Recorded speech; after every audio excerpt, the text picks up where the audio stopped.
Dándole continuidad al estudio que estamos teniendo, el día de hoy vamos a empezar con nuestra serie. Vamos a continuar con la serie del libro de Efesios. El día de hoy vamos a estudiar el capítulo 1 de Efesios. Efesios capítulo 1. Yo le he puesto como título a este estudio, este capítulo, 3 palabras, como venía anteriormente al inicio del video. Dios te bendice. Si pudiéramos resumir el capítulo 1 de Efesios, yo resumiría este capítulo con esas 3 palabras: Dios te bendice. Y creo que estamos muy acostumbrados a decir Dios te bendice, Dios te bendiga. Personalmente me gusta más Dios te bendice que Dios te bendiga, que a lo mejor ustedes dirán, pues es lo mismo. Dios te bendiga es como el deseo que Dios te bendiga. Pero ahorita no es un deseo, es una realidad. La realidad es que Dios te bendice. Y en el capítulo 1 vamos a estudiar a qué se refiere. Y bueno, si quieren tener completamente todo el estudio, ahí viene todo el desglose del estudio que vamos a tener el día de hoy. No solamente en el boletín. En el boletín simplemente vienen 3-4 puntos. En este estudio ahí viene todo el desglose de cada versículo por versículo, terminar todo el capítulo 1. Y recuerden que este estudio nosotros lo estamos pensando de una manera que debemos escudriñar las Escrituras, debemos escudriñar la palabra de Dios, porque muchas veces decimos que los de afuera no conocen la palabra de Dios y se creen lo que les dicen las personas. Pues déjenme decirles que lamentablemente muchos cristianos evangélicos como nosotros también hemos llegado a caer en creer lo que nos dice el pastor o lo que nos dice el ministro, pero no estudiar y no analizar. En la Biblia hay una iglesia que se llama la iglesia Berea. No dice mucho de esa iglesia, pero dice una característica de la iglesia Berea, que era una iglesia que escudriñaba la palabra de Dios. Y muchas veces hemos hablado que el objetivo de esta iglesia tiene que ser una iglesia que alcance, tenga una iglesia que haga discípulos, sea una iglesia que cumpla la gran comisión. Y está excelente, y eso es nuestro ADN como iglesia. Pero creo que simultáneamente deberíamos ser reconocidos. La iglesia Gran Comisión Querétaro es una iglesia que escudriña la palabra de Dios. Qué bueno sería si nosotros fuéramos reconocidos como esto, porque es una buena característica. No crean que es algo malo, no crean que es, pues bueno, si lo eres, no lo eres. Porque ¿qué pasa? Si nosotros no tenemos una buena enseñanza, si nosotros no estudiamos la palabra de Dios, va a venir cualquier persona de repente y nos van a hablar de cosas y nosotros no lo vamos a creer. Es que es evangélico, no pasa nada. Es que este hermano me dijo que Dios le habló y que le dijo que hagamos y que vayamos y que hagamos. ¿Pero por qué? Porque no estudiamos la palabra. Y quiero empezar este capítulo con el enfoque. ¿Cuál es el enfoque general del capítulo 1? El enfoque general de este capítulo es presentar una visión gloriosa de la salvación que Dios ha provisto en Cristo Jesús a todos los que hemos creído. Ese es el enfoque de este versículo. Y yo les voy a decir que el capítulo 1 lo podemos dividir en 4 partes. La parte 1 es la introducción. La parte 2, y que es el corazón de este mensaje el día de hoy, bendiciones en Cristo. La parte 3 es una tercera parte donde Pablo ora por los creyentes de Éfeso. Y la cuarta parte pues es la conclusión, es la resolución. Entonces, ahorita vamos a analizar estas 4 partes. A mí me gusta, debemos de partir siempre desde lo general hasta lo particular.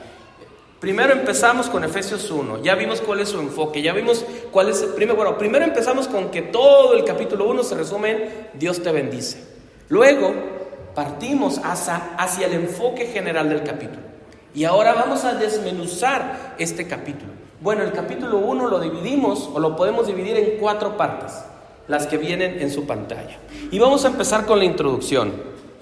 La introducción. Comenzamos este capítulo con una presentación donde el apóstol Pablo establece el carácter de su enseñanza acerca de la gracia, la paz y la salvación en Cristo Jesús. Ustedes ahorita lo vamos a ver, hemos escuchado muchas veces la palabra gracia, hemos escuchado muchas veces la palabra paz y hemos escuchado muchas veces la palabra salvación. Y a veces lo decimos por automático, gracia, paz a vosotros, podemos llegar a decir como decía Jesús. O algunos pueden decir gracia y paz, pero tal vez ni siquiera sabemos qué significa eso. Pues suena muy bonito. O como hemos dicho algunas veces, suena muy cristiano, suena muy religioso decir gracia, paz a vosotros, pero ni siquiera sabemos lo que estamos diciendo. Solamente queremos sonar cool, como dicen por ahí. Solo queremos sonar como si fuéramos unos grandes cristianos. Y voy a leer Efesios 1 y 2. Es la introducción. Pablo, apóstol de Jesucristo, por la voluntad de Dios, a los santos y fieles en Cristo Jesús, que están en Éfeso. Aquí en este versículo, voy a leer el segundo y ahorita les comento. Gracia a ustedes y paz de parte de nuestro Padre y del Señor Jesucristo. Si no sabemos leer o si andamos a la carrera, podemos leer gracias a ustedes, pero no, gracia y paz de parte de Dios nuestro Padre y del Señor Jesús. En el versículo 1 podemos ver que el apóstol Pablo se está presentando como quien escribe esta carta, ¿sí? Y también él se está autonombrando en este pasaje como apóstol, enviado por Cristo para llevar la palabra. Y también habla en estos 2 versículos que el apóstol habla que su apostolado no es algo que él haya elegido, no, sino fue algo por el cual fue llamado. De tal manera que no dijo Pablo, ¿saben qué? Yo quiero ser apóstol. Es que veo que ya nada más quedaron 11 discípulos, 11 apóstoles, pues bueno, yo también voy a ser un apóstol. No, Pablo fue llamado y lo especifica en este primer versículo. Y luego también usa la palabra santos, ¿sí? Santos. No están hablando del equipo de fútbol, para nada. No están hablando de los santos a los que las personas los veneran, les llegan a orar, a rezar. Tampoco están hablando de esos. Santo se refiere simplemente a aquel que ha sido apartado y ha sido consagrado para el servicio de Dios. Y todos sabemos que todos los que hemos creído somos apartados y hemos sido consagrados para el servicio de Dios.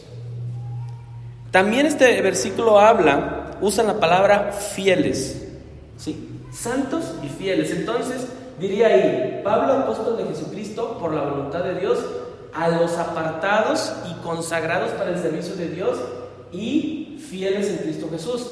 Fiel se refiere a los creyentes, a todos aquellos que han puesto su fe en Jesucristo y le siguen. A eso hace referencia el apóstol Pablo cuando utiliza la palabra fieles. Es aquel que ha puesto en Jesús, su fe en Jesús y le sigue. Eso es fiel. No está hablando fiel a su esposa, no está hablando fiel a su equipo de fútbol, no está hablando fiel a su trabajo. Está hablando aquel quien ha puesto su fe en Jesús. Y luego, en conjunto, Pablo está dirigiéndose a los creyentes de Éfeso que han sido apartados para Dios y que siguen a Jesucristo. El versículo 2 nos habla de que Pablo está ofreciendo una bendición a los destinatarios de su carta, ¿sí? Que son los santos y los fieles. Primero Pablo menciona la palabra gracia. ¿Qué es gracia? Gracia es el favor inmerecido, es el amor de Dios, es el amor ágape y la misericordia de Dios hacia nosotros. Eso es gracia. Cuando alguien dice gracia a vosotros o gracia y paz, está diciendo que abunde ese amor inmerecido, esa misericordia inmerecida en ellos. Eso es la palabra gracia, eso es el significado. Nosotros creemos que la gracia de Dios, ¿cuándo se manifestó? ¿Dónde fue el momento cúspide de la expresión mayor del amor desinteresado de nuestro Dios hacia nosotros? En la muerte de Jesús, en la obra redentora, en la obra salvadora de Jesús en la cruz. Ahí se manifiesta la grandeza del amor de Dios, al haber entregado a su único Hijo, al Señor Jesús. Y nosotros, después de eso, después de utilizar la palabra gracia, habla de la palabra paz. Y paz se refiere a una reconciliación con Dios salvadora. Entonces, cuando Pablo les habla gracia a ustedes, les desea todo el amor de Dios, ese amor inmerecido, esa misericordia. Cuando habla de paz, Pablo está hablando que tengan esa paz interior y tengan esa reconciliación que se experimenta como resultado de la gracia. Fíjense bien, una cosa es resultado de la otra. Todos los que hemos creído en Jesús como nuestro Señor, hemos alcanzado la gracia de Dios. Y la gracia de Dios en nuestras vidas produce paz, produce seguridad, produce confianza, porque sabemos que ahora le pertenecemos a Él. Entonces, es una bendición que los creyentes de hoy también puedan recibir y experimentar en sus vidas a través de su fe en Jesús. En resumen de esta primera parte, se presenta al autor, el apóstol Pablo, y se dirige a los destinatarios de la carta, los creyentes de Éfeso. Pablo se describe a sí mismo como apóstol de Jesucristo por la voluntad de Dios, y Pablo les desea a los destinatarios gracia y paz. Dos de las bendiciones más importantes que Dios da a los creyentes y que provienen de Dios nuestro Padre y del Señor Jesús. La segunda parte, que es la esencia del mensaje del día de hoy: bendiciones en Cristo. Esta segunda parte abarca desde el versículo 3 hasta el versículo 14. Probablemente este tema no lo voy a poder ver todo paso a paso, porque es muy extenso, porque estudiar todo el capítulo 1 nos tardaríamos muchísimo. Por eso es que ya tienen los apuntes para que en su casa sí lo pueden ustedes estudiar más a fondo. Pero voy a hacer un poquito más rápido, pensando en que podamos reflexionar sobre la esencia de este pasaje. Estos pasajes, desde el versículo 3 hasta el versículo 14, son un párrafo continuo y forma una de las secciones teológicas más importantes que se encuentran en esta carta. A menudo, y esto es algo como conocimiento general, se le conoce como la bendición apostólica o la doxología trinitaria. Entonces, antes que nada, en el versículo 1, Pablo da gracias y alaba a Dios por las bendiciones espirituales que Él ha otorgado, Dios, no Pablo, que Él ha otorgado a los creyentes en Cristo.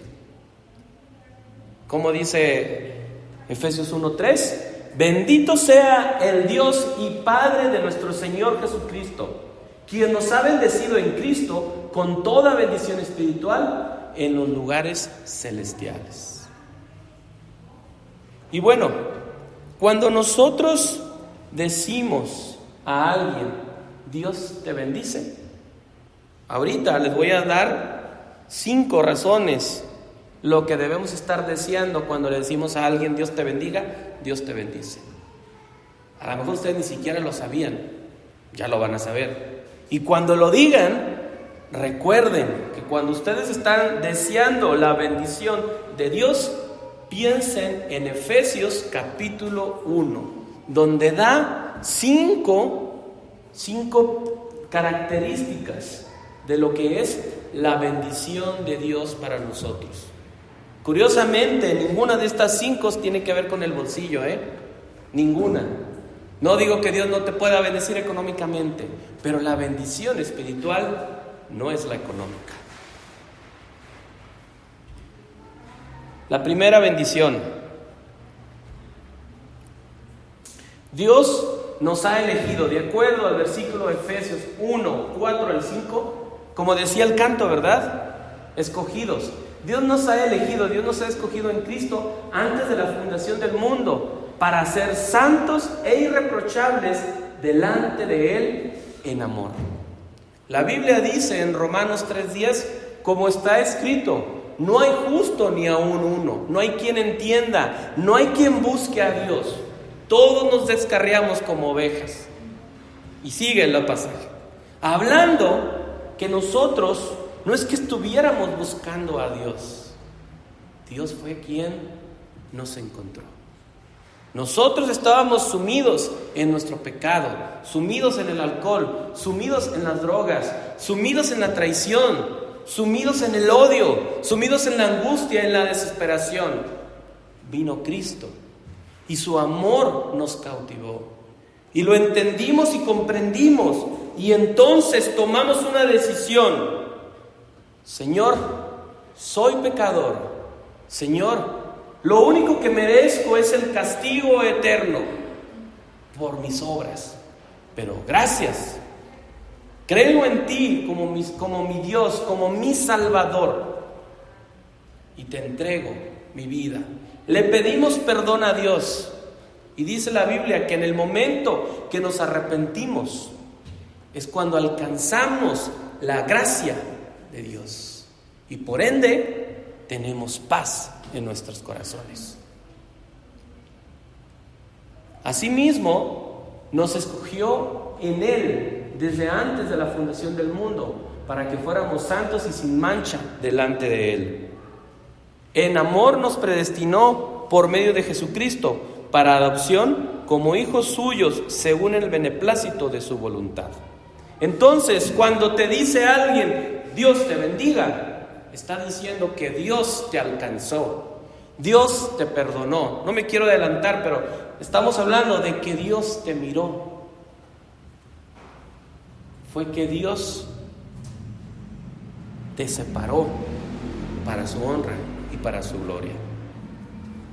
La segunda bendición es: en Cristo Dios nos ha redimido y perdonado nuestros pecados según la riqueza de su gracia. Y eso viene en Efesios 1, 6 al 8. Para la alabanza de la gloria de su gracia que nos dio gratuitamente en el amado. En Él tenemos redención por medio de su sangre, el perdón de nuestras transgresiones según la riqueza de su gracia. La primera bendición hablaba de que fuimos escogidos por Dios. La segunda característica de la bendición de Dios habla que hemos sido redimidos por medio de la sangre de Jesús, como dice este versículo.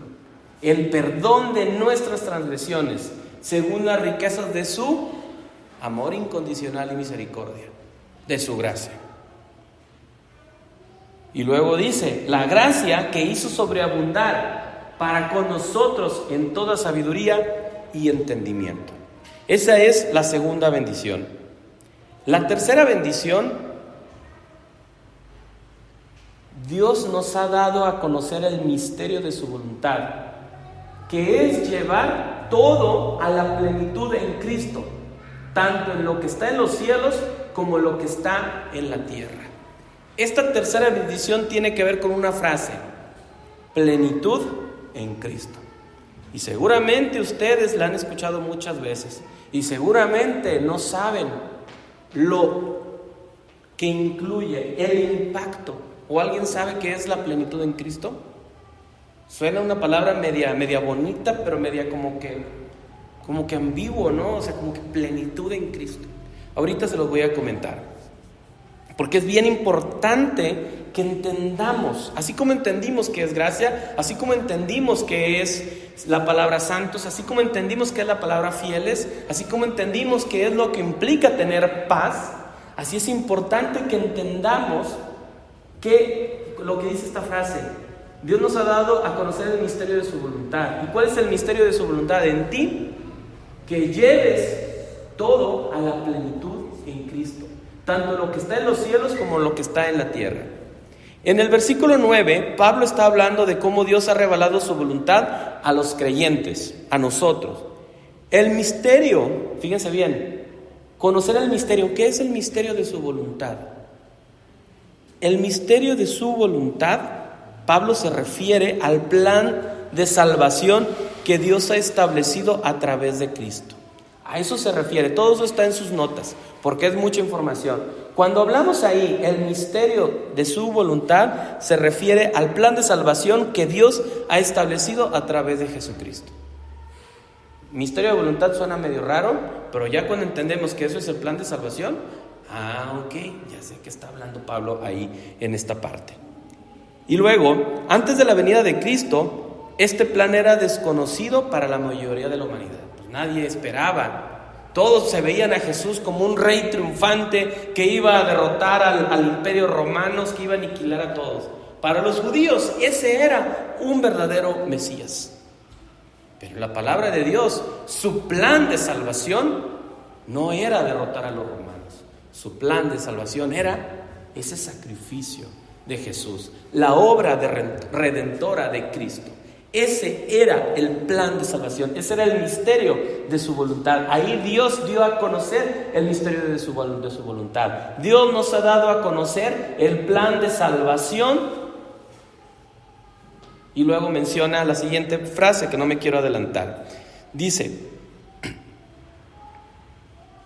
a través de la vida, muerte y resurrección de Jesús, Dios ha hecho su voluntad y propósito claro para todos los que creemos en Él. El versículo también menciona beneplácito de Dios. Esto significa placer o voluntad.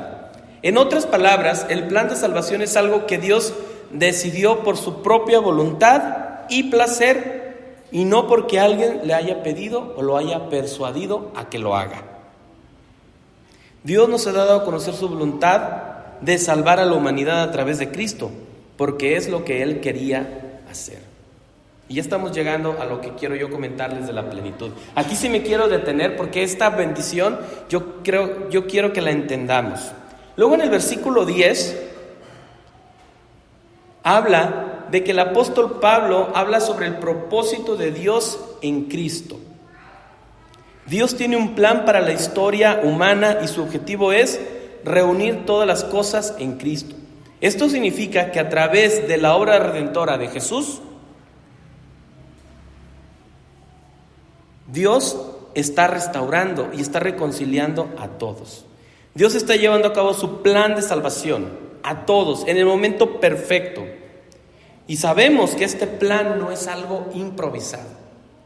También Pablo menciona que Dios está reuniendo todas las cosas en Cristo, tanto en el cielo como en la tierra. ¿Eso qué significa? Que no solamente la humanidad será redimida, sino toda la creación lo será. Entonces, de hecho, en Romanos 8:22 Pablo menciona que la creación gime a una, y a una está en dolores de parto, esperando la liberación final que vendrá con la redención de los creyentes. Muy interesante todos estos pasajes, todo esto, poder entender. Miren, la verdad es que si entendemos en términos generales el libro de Efesios, excelente, pero si podemos profundizar, si leemos pasaje por pasaje, idea por idea, créanme que, van a comprender a Dios de una manera increíble. Porque si por encimita leemos o escuchamos y nos maravillamos de Dios, imagínense si profundizamos a su palabra. Nos vamos a enriquecer de una manera increíble. Y bueno, quiero adelantarme un poquito más. La cuarta bendición es: en Cristo hemos obtenido una herencia y fuimos elegidos según el propósito de Dios, quien obra todas las cosas conforme a su voluntad. ¿Cuál es la otra bendición? Que hemos obtenido una herencia.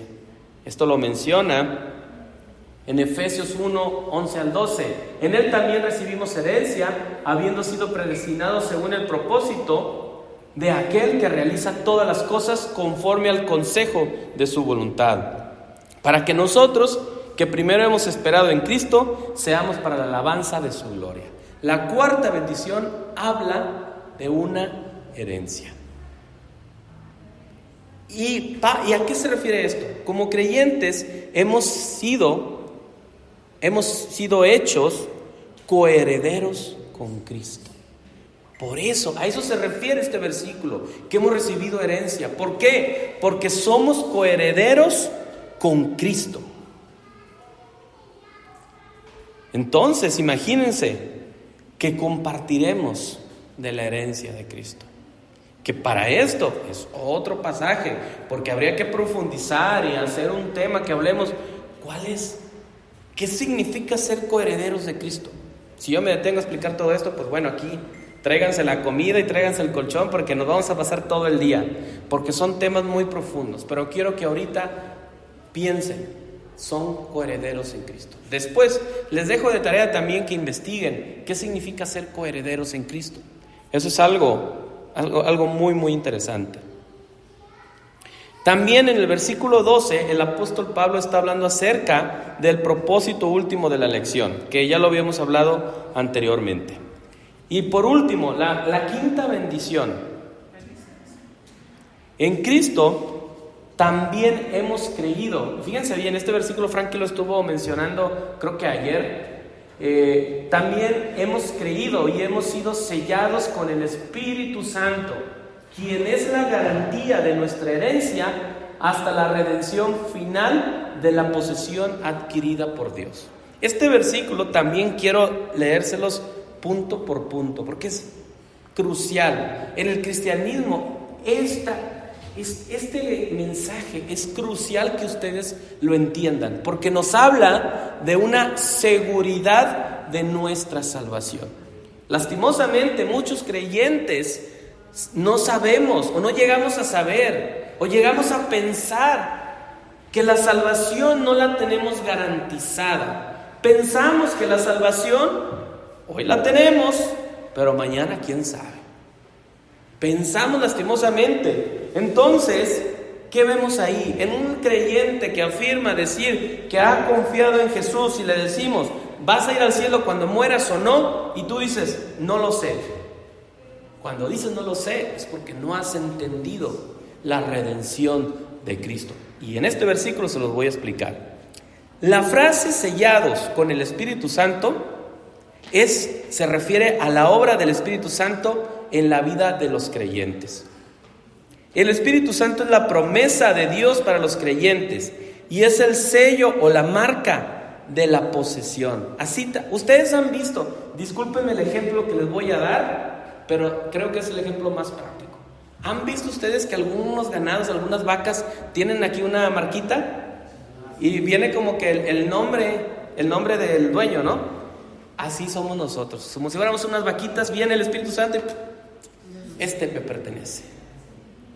Fuimos sellados, fuimos marcados por Cristo. Entonces, desde el momento que hemos creído, fíjense bien, aquí no está hablando que desde el momento que haces esto, desde el momento que te caes al suelo, desde el momento que sientes algo muy bonito, que no digo que no se sienta. No, aquí dice, desde el momento que has creído, has sido sellado con el Espíritu Santo. Fíjense bien, no está hablando de que desde el momento que fuimos a la iglesia todos los domingos, desde el momento que fuimos bautizados, desde el momento que caímos inconscientes, pasmados, impresionados por el amor y la misericordia de Dios, desde el momento que ofrendamos, que dimos nuestro diezmo, no dice nada de eso, solo dice una palabra: desde el momento que hemos creído, hemos sido sellados por el Espíritu Santo. Por lo tanto, ¿somos propiedad de quién? de Cristo. Y ese sello del Espíritu Santo no se borra con el agua, no se preocupen. Ese no se borra con el sol, no se borra con tus malas acciones, no se borra con tus pecados. Porque ¿sabes qué? No te lo ganaste por tus buenas obras. Así que tampoco se borra con tus pecados. Ese sello permanece, porque ese sello dice que somos propiedad de Dios, solamente de Él. Y fíjense bien, la idea de ser sellados también puede tener una connotación legal en la cultura antigua. Un sello se utilizaba para autenticar y proteger una propiedad, lo que significa que el poseedor de la propiedad era seguro y protegido por la ley. ¿Qué significa? Que este sello que tienes del Espíritu Santo, bueno, yo lo digo por las vaquitas, pero no, vamos a ponerlo acá. Este sello del Espíritu Santo que tienes aquí, no viene Satanás y te lo quita. No tiene el poder de quitártelo, porque tú le perteneces a Cristo y solamente a Él. El versículo 14 también está buenísimo y quiero también, ese sí quiero punto por punto. Y esta frase me explotó la mente y la he escuchado muchas veces, pero analizar las palabras que Pablo utiliza, entiendes más. Fíjense bien, en el versículo 14, me gustaría, yo lo tengo aquí, pero lo tengo en la Reina Valera, pero es la Reina Valera del 2015, y dice lo siguiente: ¿quién es la garantía de nuestra herencia? Pero en la Reina Valera de 1960, ¿alguien la tendrá? ¿Que pudiera leerlo, por favor? Quiero utilizar mejor esas palabras, porque creo que tienen un mayor impacto en nuestra mente.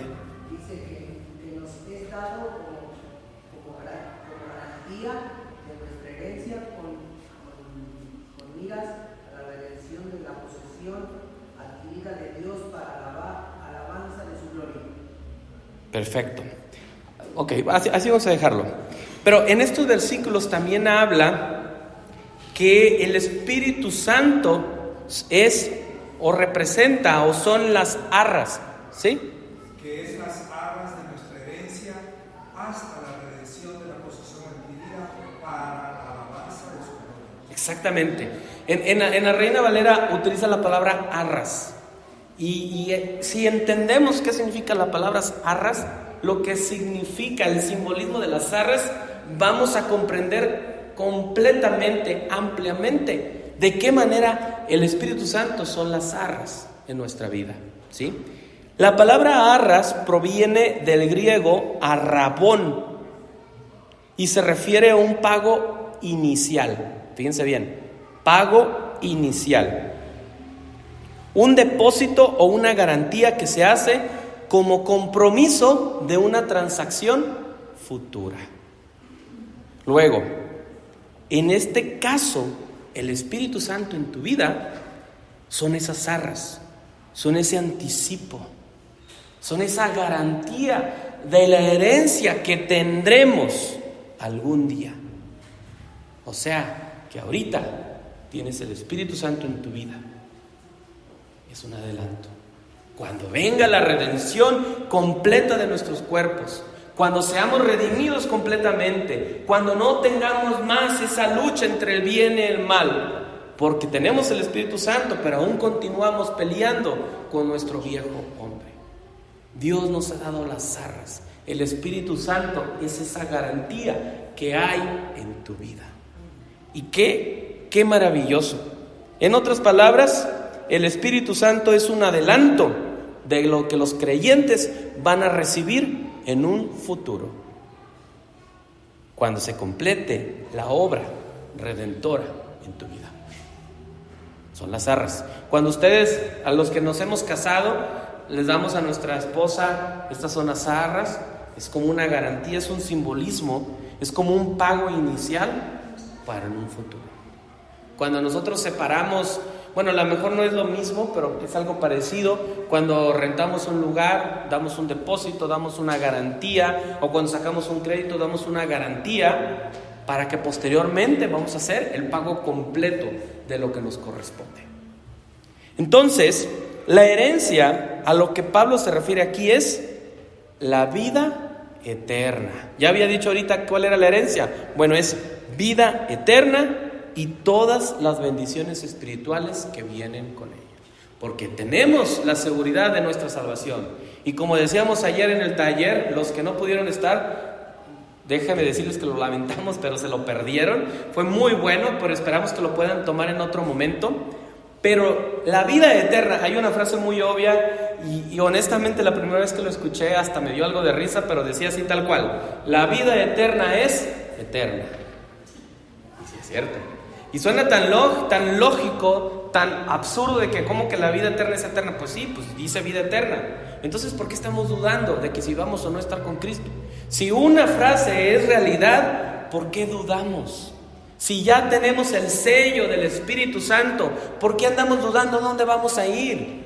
Ya somos propiedad de Él. Y Satanás, ningún demonio, nadie nos va a arrancar ese sello, porque ese sello nos da autenticidad, que nada, que ninguna ley puede ir en contra de ellas. Y los creyentes tenemos esta herencia como resultado de nuestra fe en Jesús. Vida eterna, bendiciones, es el resultado de nuestra fe que hemos tenido en Cristo. Y luego, también Pablo habla que es la redención de la posesión adquirida, lo que sugiere que todavía hay una redención final que se espera. Maravillosos y bendecidos somos, porque hemos obtenido la gracia de Dios en nuestras vidas, porque ahora tenemos paz, porque a pesar de nuestras debilidades, a pesar de nuestras dificultades, a pesar de nuestras pruebas, a pesar de nuestras carencias, Cristo nos da paz y nos gloriamos. Y aún seguimos en este cuerpo pecador, aún seguimos con este cuerpo de diabetes, con este cuerpo de hipertensión, aún seguimos con este cuerpo de gota, con este cuerpo de obesidad, de sobrepeso, de desnutrición, aún seguimos con este cuerpo que cada día es más débil, que cada día es más pequeño, que cada día se enferma más. Pero tenemos paz, porque ya tenemos al Espíritu en nuestras vidas y esperamos ansiosos esa redención futura en la que Cristo nos quitará todo dolor, toda tristeza. Esa redención futura que no tarda, porque Cristo nunca tarda, sino llegará en el momento indicado. Y bueno, hay más cosas, pero en resumen de esta parte, Pablo enfatiza la centralidad de Cristo en todas las bendiciones, al Dios haciendo todo esto posible a través de Él. Y luego Pablo presenta una lista de bendiciones, ya las vimos, que los creyentes han recibido de parte de Dios, enfatizando la centralidad de Cristo en todas ellas.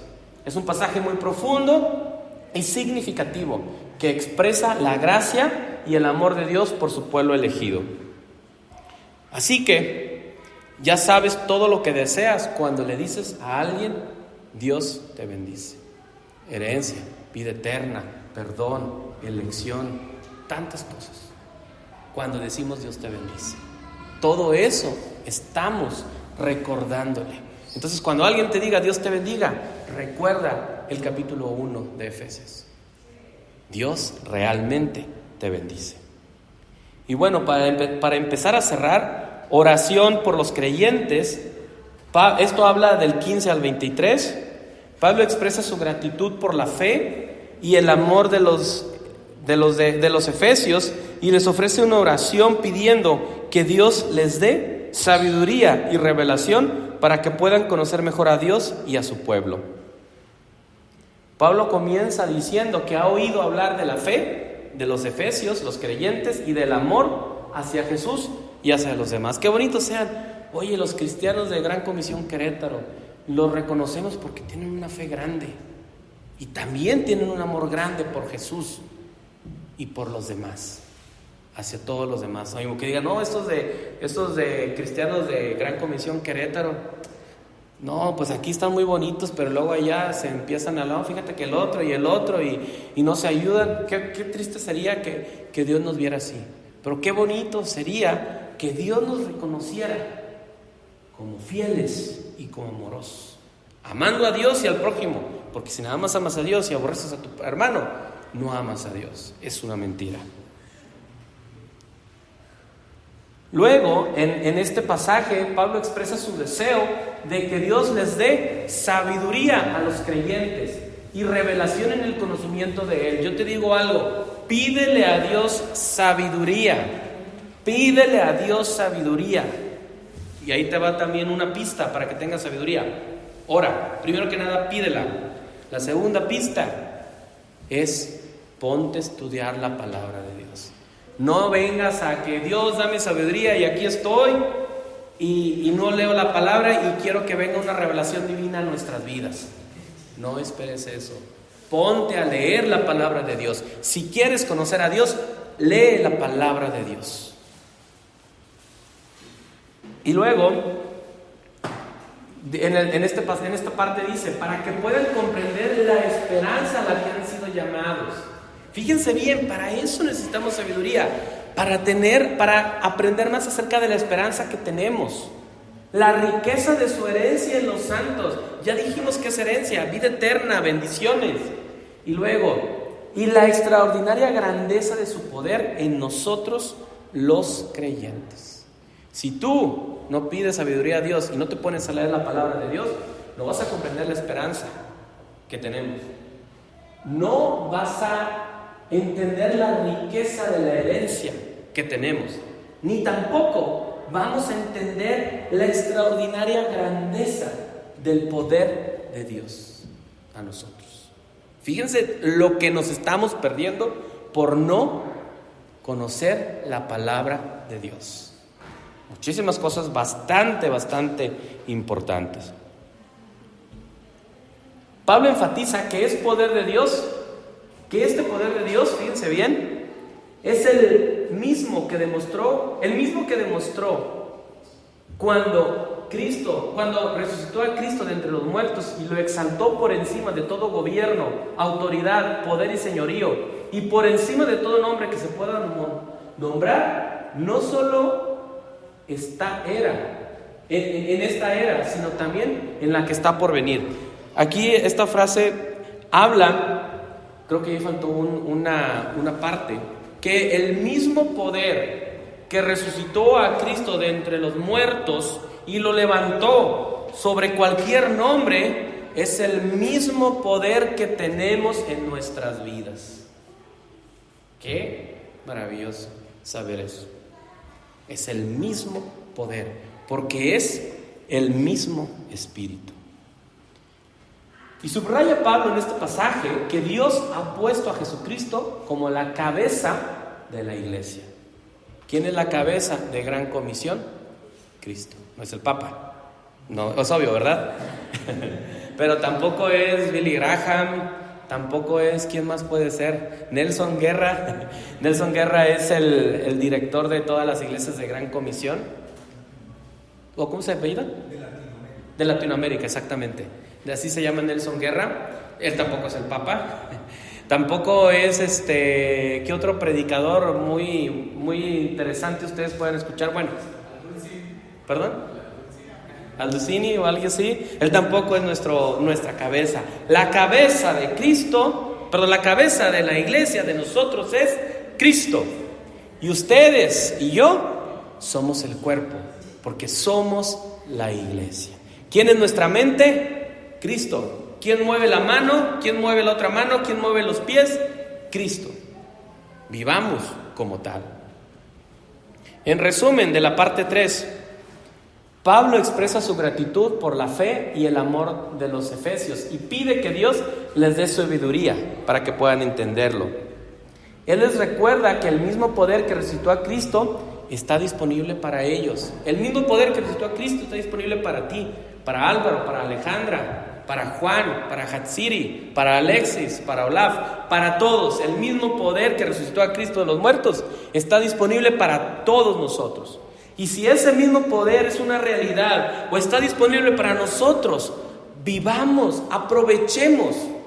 Tener el poder de Dios y no usarlo es como tener a nuestra disposición una mansión en donde vivir. Ustedes han visto esta casa, bueno, yo creo que es casa que se ve muy bonita. Ustedes van por Bernardo Quintana a la altura de, ¿qué será? ¿Los Arcos? O un poquito más adelante, del lado izquierdo hay como una casa grande. ¿La han visto? ¿Sí la han visto? ¿Saben de quién es esa casa? ¿Sabrán? Bueno, con todo respeto por lo que voy a decir, tener el Espíritu de Dios, tener el poder de Dios disponible a tu vida y no utilizarlo es como esa casa fuera tuya y tú sigas viviendo en una casita, con todo respeto, en Menchaca. Tienes apertura a que te vayas a vivir esa mansión, o tienes apertura a vivir en la casa más grande del campanario, pero tú decides: no voy a ir allá, me voy a quedar en mi casita, en mi chocita, en mi techito, a un lado de las vías del tren. ¿Harías eso? Pues yo no. Yo sí me iría en la casota grandote del campanario, o esa casota que se ve muy bonita por Bernardo Quintana. Pero entonces, si es tan obvio que tú no harías eso, ¿por qué no aprovechas el poder de Dios en tu vida? ¿Por qué? Eso pasa, así de ilógico suena no aprovechar. O si tuvieras aquí un Mercedes afuerita con chofer y tú digas: no te preocupes, me voy aquí a Zaragoza y agarro el camión todo apretado con el calorón y luego sin asientos, agarrado de acá, y luego el camión se detiene y se va rápido. Yo lo digo porque yo los conozco, los conozco completamente. Pues así vivimos muchos cristianos. Tenemos todo y utilizamos nada, utilizamos muy poco. Qué maravilloso es tener ese Dios grande. Y por último, es una afirmación poderosa de la grandeza de Dios y de la posición exaltada de Jesús, quien es la cabeza de la iglesia. Y por último, Pablo habla acerca de la iglesia, que es el cuerpo de nosotros. Y en y por último también Pablo describe la iglesia como la plenitud de aquel que lo llena todo. Esto es en el versículo 23. Y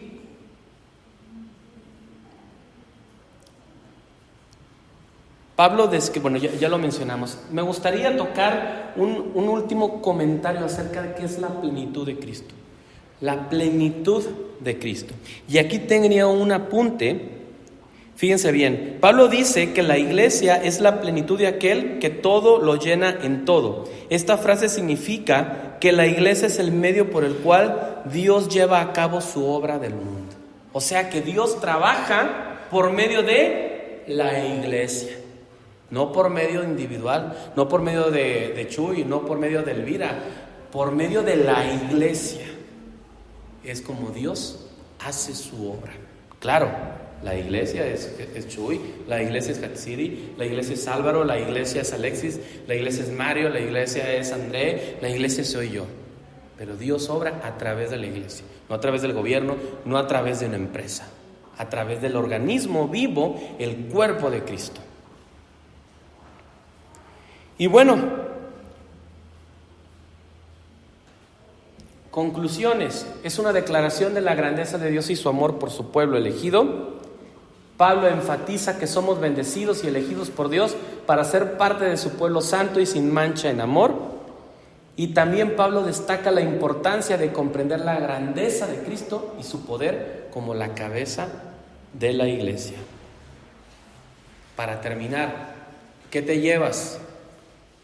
Pues aprovecha tu casa del campanario, ahora sí, o de, ¿cómo se llama? Country Club, que está acá para Corregidora. Ya no vivas en la Menchaca, ya no vivas a la orilla del tren, en tu casita, en tu chocita. Aprovecha el poder de Dios, porque lo tienes, pero no lo usas. Agradece la salvación. ¿Cuántos estamos agradecidos de esto? Podrás estar derrotado, podrás estar sin dinero, podrás estar enfermo, podrás no tener casa, tu familia te podrá haber dejado, tus padres no te amarán. Pero aún así tienes que agradecer. Agradece esa salvación que Dios te dio. Segunda aplicación en tu vida: busca la sabiduría. Busca la sabiduría. ¿Y cómo la vas a encontrar? Pidiéndosela a Dios. Pide a Dios sabiduría. Pide a Dios revelación. Y Claro, esto va de la mano con el estudio de la palabra de Dios. Otra cosa, conoce y reconoce la grandeza de tu llamado, porque tienes ese sello del Espíritu Santo en tu vida. ¿Por qué? Porque tienes el Espíritu Santo, que es un pago inicial que garantiza que en algún momento tú vas a ser redimido y vas a ser perfeccionado delante de Dios. Y confía en el poder de Dios, que todo lo que venga a tu vida, que Dios tiene control de todo lo que pasa. Tal vez es castigo, tal vez es prueba, tal vez solo es el resultado de tus malas decisiones, pero sea lo que sea, tu vida está en las manos de Él. Y te podrán quitar tu casa, y te podrán perder tu trabajo, y podrás perder tu salud, podrás perder a tu familia, pero nadie te va a quitar a Cristo de ti, porque eres propiedad de Él. Y por último, que ya lo sabemos, reconoce que Jesús es la cabeza de la iglesia. Y pues bueno, si quieren ustedes estudiar más detalladamente todo esto que estuvimos hablando, cada versículo viene ahí completamente lo que se refiere a cada palabra. Ustedes en la cámara de su celular la pueden escanear este QR, los va a lanzar hacia un link de Drive y de un Drive de Google, y ahí ustedes van a poder descargar todo. Si no lo alcanzan a la gusto y dicen, es que yo no me estoy familiarizado con esto de códigos QR, yo no lo entiendo, o es que mi celular no tiene esa forma de entenderlo, de estudiarlo, no te preocupes, lo vamos a mandar también por el grupo de WhatsApp para que tú lo puedas estudiar detenidamente. Y pues bueno, la próxima semana vamos a continuar con este estudio. Hoy nos tardamos mal, usualmente son como 40 minutos la predicación, pero creo que era importante que termináramos este pasaje. Saber las más maravillosas promesas que tenemos como creyentes.